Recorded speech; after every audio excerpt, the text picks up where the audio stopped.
Assalamualaikum warahmatullahi wabarakatuh. Teman-teman, selamat datang kembali di Warung Kopi Kripto Tarakan Vision FX. Oke teman-teman, hari ini kita akan update informasi yang lagi panas-panasnya di Amerika Serikat. Kita akan berbicara tentang kasus yang menimpa Binance teman-teman. Kemudian apa hubungannya dengan Presiden Amerika Serikat. Dan kemudian apa hubungannya dengan Ketua SEC Gary Gensler teman-teman. Ini ada beberapa peristiwa yang menurut saya sangat memalukan bagi pemerintah Amerika Serikat teman-teman. Jadi atraksi ini betul-betul dipertontonkan di depan publik secara terang-terangan.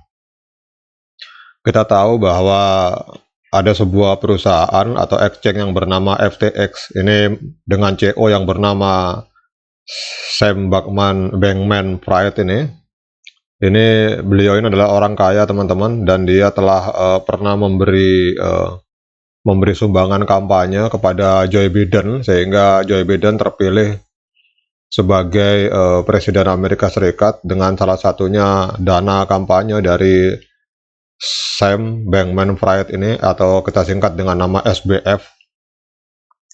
Namun setelah dia mengirimkan uangnya kepada Joe Biden dan Joe Biden akhirnya berhasil menjadi Presiden Amerika Serikat, kemudian dia mengajak kerjasama dengan Binance teman-teman, karena dia merasa sebagai orang kaya dan juga dekat dengan Presiden Amerika, karena sebagai pembiayaan, sebagai orang yang menjadi donatur utama bagi Joe Biden sehingga menjadi presiden hari ini.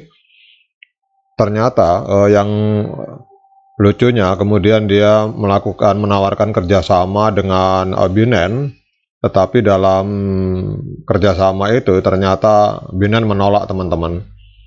Jadi dalam sebuah pengungkapan mengejutkan terungkap bahwa kebangkrutan FTX yang dimiliki oleh Sam Bankman-Fried atau SBF itu, CEO-nya yang bernama SBF itu tidak lepas dari peran Binance teman-teman. Jadi kebangkrutan dari FTX itu tidak lepas dari peran Binance. Awalnya Binance berharap dapat membantu para pelanggan FTX dengan menyediakan likuiditas. Namun ternyata masalah ini melebihi kemampuan mereka untuk memberikan bantuan. Jadi pada awalnya mereka ingin menolong, namun kemudian Binance berubah pemikiran karena dia melihat ada penyimpangan teman-teman di dalam pembukuan perusahaan yang dilakukan oleh FTX. Mungkin salah satu penyimpangan yang dilihat oleh CZ sebagai CEO Binance adalah bahwa FTX atau SBF itu menggunakan dana penggunanya untuk membayar politisi teman-teman. Sementara dalam dunia trading profesional seharusnya tidak dilakukan hal seperti itu. Jadi Binance menyatakan bahwa FTX itu salah mengelola dana dari nasabah dan kemungkinan besar akan diinvestigasi oleh badan pemerintah Amerika Serikat. Dan faktanya memang bos FTX ini yang bernama Sam ini telah menjadi orang kaya berkat bisnis perdagangan kripto teman-teman. Dan FTX ini pada tahun 2021 ini memiliki dana atau uang sekitar 32 miliar US dollar. Dan dia menyumbang kepada Joe Biden pada tahun 2020 itu sebesar 5,2 juta US dollar teman-teman. Tapi mungkin saya melihat secara pribadi ternyata Joe Biden juga kalang kabut teman-teman pada saat kasus-kasus ini diungkap ke publik oleh media yang ada di Amerika Serikat. Akhirnya walaupun dia berhutang budi kepada SBF, tetapi secara media otomatis dia membutuhkan suara rakyatnya. Akhirnya walaupun orang ini pernah membantu dia, tetap dia tangkap teman-teman. Jadi ini semacam paradok. Jadi orang yang bantu dia malah ditangkap teman-teman. Tapi otomatis kita tahu bahwa yang mengungkap kasus ini sebenarnya sedikit banyak itu adalah pengaruh dilakukan oleh Binance teman-teman. Nah ini adalah sebuah fakta yang mengejutkan. Nah hari ini kita lihat bahwa Joe Biden dengan memanfaatkan SEC itu melakukan tindakan hukum. Bisa juga kalau saya tafsirkan sebagai balas dendam, karena anaknya yang bernama, bisa dikatakan anak secara donatur, jadi anaknya yang bernama Sam Bankman-Fried ini ditangkap gara-gara termasuk Binance yang membongkar kasus-kasus ini teman-teman. Jadi hari ini terbalik, setelah Joe Biden menghantam SBF, dia juga menghantam Binance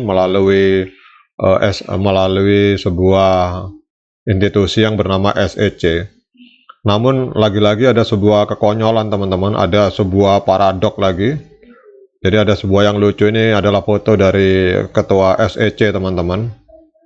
Jadi ada sebuah dokumen ketua SEC Gary Gensler yang saat ini sedang gencar menindak perusahaan-perusahaan kripto.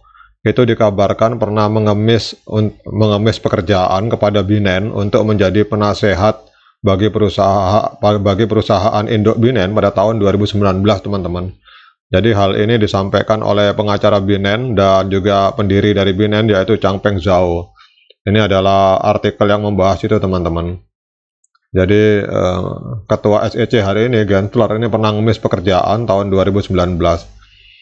Jadi dokumen yang diajukan oleh SEC pada hari Rabu menunjukkan bahwa pengacara dari Gibson Dunn dan Latham, dua firma hukum Binance, mengklaim bahwa Gensler ini pernah menawarkan diri atau mengemis pekerjaan untuk menjadi penasehat bagi Binance teman-teman. Dalam percakapan pada bulan Maret pada tahun 2019 dengan eksekutif Binance dan dengan CZ sebagai CEO dari Binance teman-teman. Jadi pada bulan yang sama, Gensler ini bertemu dengan CZ untuk makan siang di Jepang, dan saat itu Gensler masih mengajar teman-teman di MIT. Dia kemudian, namun pada tahun 2021 dia diangkat sebagai ketua SEC oleh Presiden Biden teman-teman. Jadi ini sebuah komedi yang sangat lucu teman-teman. Jadi teman-teman mungkin bisa menyimpulkan rangkaian peristiwanya, rangkaian konspirasinya. Jadi orang ini awalnya 2019 menyatakan bahwa Binance itu sebenarnya perusahaan yang baik-baik saja, sehingga dia mengemis pekerjaan kepada Binance karena dia ini sebenarnya dosen teman-teman, dosen tentang dunia kripto di MIT, sebuah universitas yang ada di Amerika Serikat.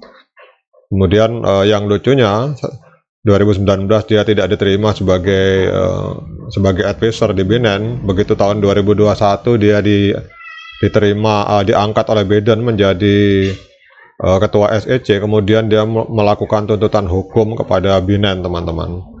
Jadi kalau saya lihat ini orang ini menjadi senjata bagi Biden untuk menghabisi Binance karena pernah menghantam Binance, pernah mengungkap kasus yang dilakukan oleh Sam Bankman-Fried atau FTX, di mana di situ juga akhirnya terungkap bahwa FTX ini membiayai kampanye dari Joe Biden. Jadi ini adalah sebuah pertunjukan humor yang tidak lucu teman-teman, dan sangat menyedihkan di Amerika Serikat. Semoga peristiwa-peristiwa seperti ini tidak terjadi di Indonesia teman-teman. Oke teman-teman, demikian update informasi ini, semoga bermanfaat bagi kita semua. Sekian dari saya. Assalamualaikum warahmatullahi wabarakatuh.